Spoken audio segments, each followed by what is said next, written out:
నమస్తే. ఆంధ్రప్రభ భక్తి ప్రేక్షకులకు మహాశివరాత్రి శుభాకాంక్షలు.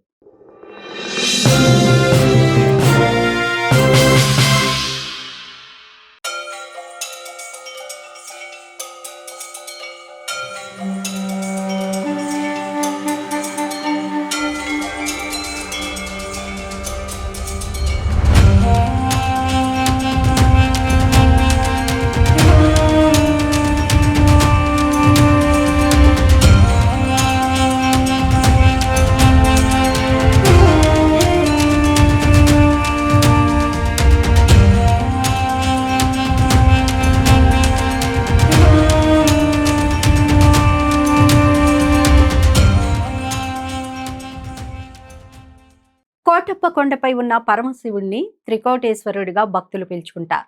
ఈ కొండను ఏ కోణం నుండి చూసినా 3 శిఖరాలు కనపడతాయని, అందుకే కొండపై ఉన్న స్వామిని త్రికోటచలేశ్వరుడు లేదా త్రికోటేశ్వరుడు అంటారు. కోటప్ప కొండ పల్నాడు జిల్లా నరసరావుపేట మండలం కొండకావూరు గ్రామ పరిధిలో ఉన్న త్రికోటేశ్వరుని సన్నిధి. ఇది ఆంధ్రప్రదేశ్ రాష్ట్రంలో ప్రసిద్ధి చెందిన మహిమాన్విత క్షేత్రం. ఇక్కడ స్వర్గలోక అధినేత ఇంద్రదేవుడు, వైకుంఠ అధినేత విష్ణు, కైలాసాధినేత అయిన ఆ మహాశివుడు త్రికోటేశ్వరుని రూపంలో కొలువైన దివ్య సన్నిధి ఈ కొండ. యలమంద కోటయ్యగా భక్తులకు ప్రీతిపాత్రుడైన శివుడు కోటప్ప కొండలో కొలువై భక్తుల కొంగు బంగారంగా విలసిల్లుతున్నాడు. ప్రతి ఏటా కార్తీక మాసంలో కోటప్ప కొండ తిరునాళ్లు, కార్తీక వన సమారాధనలు కూడా జరుగుతాయి. ఈ తిరునాళ్ళలో చుట్టుపక్కల ఊర్ల నుండి ప్రభలతో భక్తులు దేవాలయాన్ని దర్శిస్తారు. ఇప్పుడంటే తెలుగు రాష్ట్రాల్లో చాలా చోట్ల ప్రభల సాంప్రదాయం నడుస్తోంది. కానీ అసలు ప్రభల తిరునాళ్లు మొదలైంది మాత్రం పల్నాడులోని కోటప్ప కొండ నుంచేనని చాలా మంది చెబుతూ ఉంటారు. అందుకే ఇక్కడి ప్రభల ఉత్సవాలను ప్రభుత్వం రాష్ట్ర పండుగగా కూడా ప్రకటించింది. సంక్రాంతి, దసరా, దీపావళి అన్నీ కలిస్తే ఆ సంబరం ఎలా ఉంటుందో ఇక్కడ శివరాత్రికి చుట్టుపక్కల గ్రామాల ప్రజలు నిర్వహించే ప్రభల ఉత్సవాలు అలా ఉంటాయి. శివరాత్రి నాడు పల్నాడు జిల్లా నరసరావుపేట మండలంలోని కోటప్ప కొండ మీద ఉన్న మహాశివుడిని ప్రసన్నం చేసుకునేందుకు గతంలో మొక్కుకున్న కోరికలు తీరితే ఆ శివుడికి భక్తిపూర్వక కృతజ్ఞతలు చెప్పుకునేందుకు ప్రజలు ప్రభలతో తరలి రావడం ఇక్కడ ఎన్నో దశాబ్దాల సాంప్రదాయంగా వస్తోంది. ఇక్కడికి 3 రకాల ప్రభలు వస్తాయి. బాలప్రభలు పిల్లలు పుట్టాలని మొక్కుకున్న దంపతులు బిడ్డలు పుట్టిన తర్వాత 4-5 ఏళ్ల ఆ పిల్లలతో కలిసి బాలప్రభలు కట్టుకొని వస్తుంటారు. ఆ బాలిక లేదా బాలుడే ప్రభను లాక్కొని వస్తుండగా పక్కన తల్లిదండ్రులు, బంధువులు వెంట రావడం ఈ బాలప్రభల ప్రత్యేకత.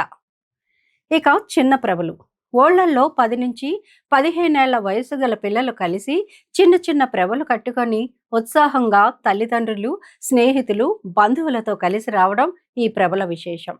ఇక భారీ ప్రభలు గ్రామాల్లో ప్రజలంతా కలిసి తమ మొక్కులు తీర్చుకోవడానికే తీరిన మొక్కులు చెల్లింపుకో భారీ ఎత్తున విద్యుత్ ప్రభలు నిర్మించి మేళ తాళాలతో అత్యంత ఆడంబరంగా తీసుకొని రావడమే ఈ భారీ ప్రభల ప్రత్యేకత. 90 నుంచి 100 అడుగుల ఎత్తైన భారీ విద్యుత్ ప్రభలను శోభాయమానంగా నిర్మిస్తూ ఉంటారు. ఒక గ్రామంలోని ప్రజలే కాదు, ఒక్కోసారి చుట్టుపక్కల గ్రామాలన్నీ ఏకమై లక్షల రూపాయలు ఖర్చు చేసి దాదాపు నెల రోజులు కష్టపడి సిద్ధం చేసిన ప్రభలను కొండకు తరలిస్తారు.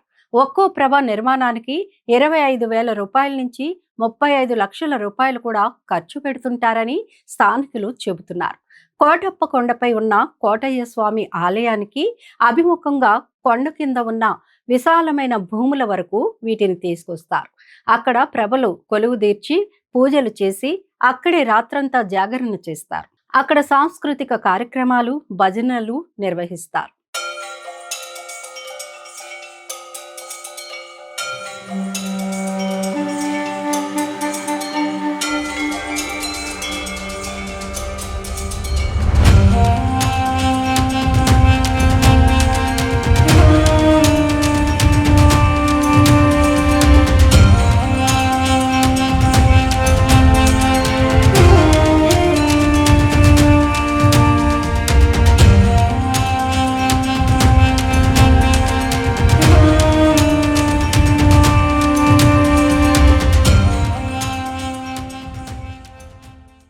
కోటప్పకొండ ప్రభలకు వందల ఏళ్ల నాటి చరిత్ర ఉందని కోటప్పకొండ దేవాలయ వంశపారంపర్య ధర్మకర్త అలాగే నరసరావుపేట జమీందారులు చెబుతూ ఉంటారు. అయితే తెలుగు రాష్ట్రాల్లో ప్రబల సాంప్రదాయం మొదలైంది మాత్రం కోటప్పకొండ నుంచేనని తాము ఖచ్చితంగా చెప్పగలమని, ఆ తర్వాతే మిగిలిన ప్రాంతాలకు ఈ సంస్కృతి విస్తరించిందని పండితులు కూడా చెబుతున్నమాట. మొక్కులు తీర్చుకోవడంతో పాటు పంటలు బాగా పండాలని, తాము సుఖంగా ఉండాలని ప్రభలు కట్టుకొని ప్రజలంతా కోటప్ప కొండకు తీసుకొస్తారని చెప్పారు. కొండపై ఉన్న శివుడు తనను వెనక్కి తిరిగి చూడవద్దని గొల్లబామకు చెప్పినా ఆమె చూస్తుంది. దాంతో శివుడు శిలగా మారి లింగావతారం ఎత్తుతాడు. గొల్లబామ తన తప్పును తెలుసుకొని స్వామిని వేడుకుంటుంది. అప్పుడు స్వామి కోటిన్నొక్క ప్రభలతో భక్తులు కొండకు వచ్చినప్పుడు తాను దర్శనమిస్తానని చెప్పారట. అప్పట్నుంచే అంటే ఎన్నో యుగాల నుంచే ఇక్కడ ప్రబల సంస్కృతి వచ్చింది. మారుతున్న కాలానికి అనుగుణంగా ప్రబల రూపాలు మారినా ఇలా ప్రభలతో వచ్చి మొక్కులు తీర్చుకునే సాంప్రదాయం చాలా కాలంగా ఉంది. శివరాత్రి రోజున కనీసం 300 నుంచి 1000 ప్రభల వరకు వస్తాయట. భారీ ప్రభలు నిర్మించే గ్రామాల్లో నెల రోజుల ముందు నుంచే పనులు మొదలు పెడతారు. ప్రభలకు సంబంధించిన ఇరుసులు, భారీ కలప, వెదురు బొంగులను ముందుగా సిద్ధం చేసుకుంటారు.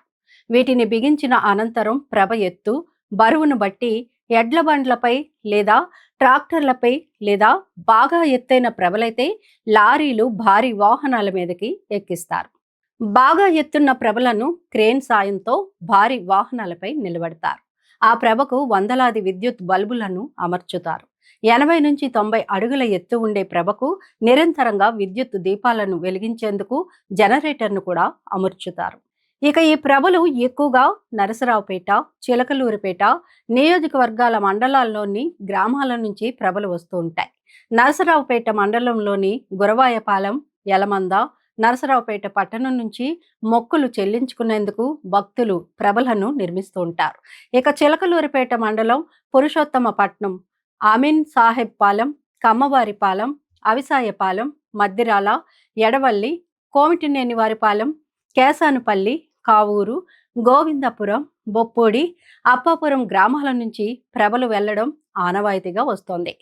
ఈ ప్రభలపై శివుడి ప్రతిమతో పాటు కిందనే తమ అభిమాన సినీ నటుల ఫోటోలు, బ్యానర్లు, రాజకీయ నేతల ఫోటోలను ఏర్పాటు చేయడం కొన్నాళ్లుగా ఆనవాయితీగా మారింది.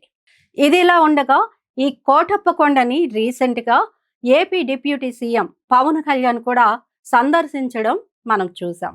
అంతటి విశిష్ట కలిగిన ఈ కోటప్పకొండ ఈ శివరాత్రికి ఎంతో అందంగా ముస్తాబవుతోంది. చూసారు కదండి, ఇలాంటి మంచి మంచి విషయాలతో మీ ముందుకు వస్తూ ఉంటాం. చూస్తూనే ఉండండి ఆంధ్రప్రభ భక్తి.